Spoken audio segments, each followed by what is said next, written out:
Assalamualaikum warahmatullahi wabarakatuh. Perkenalkan nama saya Muhammad Wahidun dari Prodi Manajemen kelas MJ503.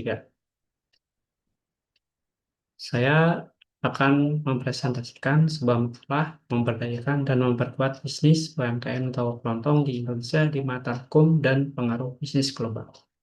Dosen pengampu yaitu Pak Dr. Yusuf Setiadi, SH, SSTMK, MM Hum, disusun oleh saya Muhammad Wahidun dengan nomor induk mahasiswa 2202010100235. Latar belakang masalah, perkembangan globalisasi ekonomi telah membawa perubahan besar dalam dunia usaha, perdagangan bebas, investasi asing, serta kemajuan teknologi setelah mendorong munculnya perusahaan multinasional dengan jaringan bisnis yang luas dan modal yang sangat besar. Di Indonesia, dampak globalisasi terlihat dengan menjamurnya retail modern, minimarket, waralaba, serta platform e-commerce yang menawarkan harga murah serta pelayanan yang cepat. Di sisi lain, UMKM, khususnya toko kelontong, masih menjadi tulang punggung perekonomian rakyat. Toko kelontong berperan penting dalam menyediakan kebutuhan pokok masyarakat, membuka lapangan pekerjaan, serta menjaga perputaran ekonomi di tingkat nasional, juga lokal. Namun, persaingan yang tidak seimbang membuat banyak toko kelontong kesulitan bertahan. Kondisi ini menurut peran negara melalui hukum bisnis untuk menciptakan iklim usaha yang adil, melindungi UMKM, dan mempercepat daya saing mereka agar tidak tersinggir oleh arus bisnis global. Identifikasi masalah yang satu adalah bagaimana peran hukum bisnis dalam melindungi UMKM atau kelontong. Kedua, apa dampak bisnis global terhadap UMKM. Ketiga, faktor apa saja yang mempengaruhi keberlangsungan UMKM. Tujuan penulisan yaitu mengkaji peran hukum terhadap hukum bisnis dalam pemberdayaan UMKM. Kedua, menganalisis dampak globalisasi terhadap toko kelontong. Yang ketiga, menjelaskan faktor-faktor yang mempengaruhi daya saing UMKM.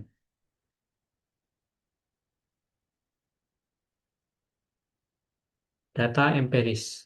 Jenis permasalahan yaitu modal usaha terbatas, presentasi UMKM-nya 60%, persaingan retail, presentasinya itu 55%, minim literasi hukum bisnis, presentasi UMKM-nya 45%, sulit akses kredit perbankan, presentasinya 50%, rendah penggunaan teknologi, presentasi UMKM-nya 40%.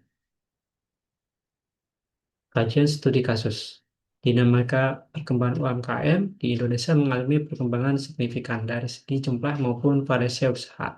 Di Indonesia, UMKM tidak hanya menjadi penyedia lapangan kerja terbesar, tetapi juga menjadi penggerak ekonomi kerakyatan. Salah satu bentuk UMKM yang masih bertahan adalah toko kelontong, yang menyediakan kebutuhan pokok masyarakat serta secara langsung. Dalam beberapa tahun, perkembangan UMKM menunjukkan dinamika yang cukup pesat. Beberapa toko kelontong mulai beradaptasi dengan teknologi seperti penggunaan QRIS, pencatatan keuangan sederhana melalui aplikasi, serta pemesanan barang secara online. Hal ini menunjukkan bahwa UMKM mulai menyadari pentingnya inovasi agar dapat bersaing dengan sistem pembayaran digital, aplikasi pencatatan uang, serta kerjasama dengan distribusi modern. Namun, keterbatasan modal, teknologi, dan pemahaman hukum masih menjadi kendala utama.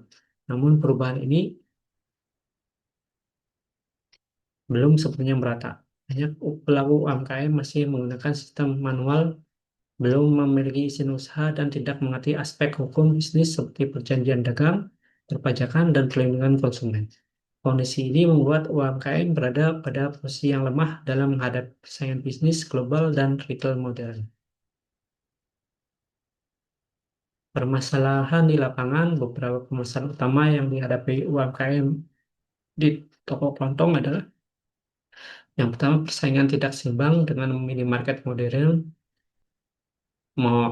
minimarket modern dan supermarket. Berskala besar modal promosi menarik dan distribusi yang efisien, sehingga menjual barang dengan harga lebih murah.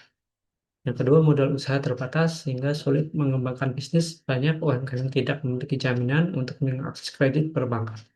Tiga, kurangnya literasi hukum dan manajemen usaha. Pelaku usaha belum memahami perizinan pajak dan kontrak usaha. Yang keempat, manajemen usaha yang lemah, pencatatan keuangan belum tertib dan bercampur dengan uang pribadi. Yang kelima, keterbatasan teknologi dan digitalisasi sebagian UMKM belum menggunakan sistem digital. Kajian teori. Analisis teori ekonomi kerakyatan. Teori ekonomi kerakyatan menekankan bahwa pembangunan ekonomi harus berpihak kepada rakyat kecil dan usaha mikro. UMKM merupakan subjek pembangunan ekonomi. Menurut teori ini, UMKM adalah tulang punggung ekonomi nasional. Negara wajib untuk melindungi UMKM.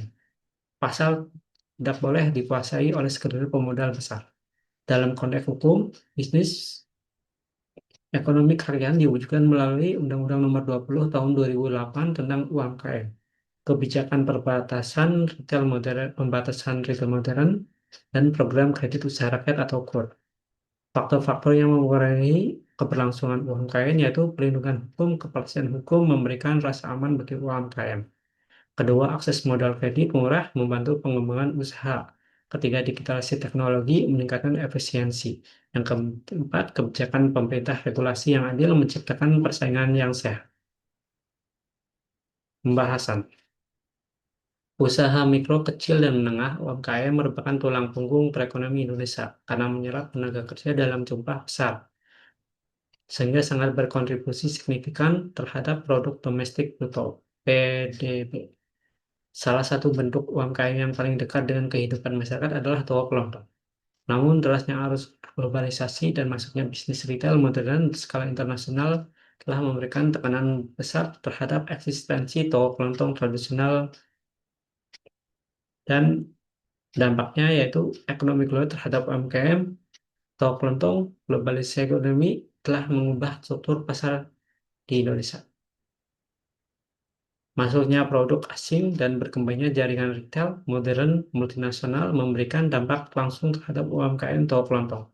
Beberapa dampak utamanya yaitu persaingan harga yang tidak sehat atau tidak seimbang. Perusahaan besar memiliki modal kuat, sistem distribusi efisien, dan skala produksi yang besar sehingga mampu menjual barang dengan harga yang lebih murah dibanding toko kelontong. Perubahan pola konsumsi masyarakat konsumen cenderung memilih minimarket modern karena tempat lebih nyaman, sistem pembayaran digital, dan promosi besar-besar.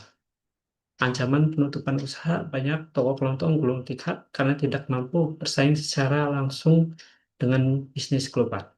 Keempat, ketergantungan produk impor, produk luar negeri menguasai pasar sehingga melemahkan produk lokal. Kelima, penurunan omset dan daya saing, masuknya produk impor dan jaringan retail besar menyebabkan omset toko kelontong dan menurunnya banyak UMKM tidak bertahan dan terpaksa menutup usahanya. Hasil penelitian, dasar hukum bisnis memiliki peran yang sangat penting dalam menjaga keseimbangan persaingan antara UMKM, toko kelontong, dan pelaku usaha besar. Globalisasi ekonomi tanpa regulasi yang kuat cenderung menciptakan ketimpangan pasar karena perusahaan retail modern memiliki kekuatan modal, distribusi, dan teknologi yang lebih unggul. Dari perspektif hukum, bisnis, keberadaan Undang-Undang Nomor 20 Tahun 2008 tentang usaha mikro, kecil, dan menengah menjadi dasar pelindungan hukum bagi UMKM. Melalui pemberdayaan, kemudahan akses, dan pembiayaan serta penguatan posisi usaha kecil dalam sistem ekonomi nasional.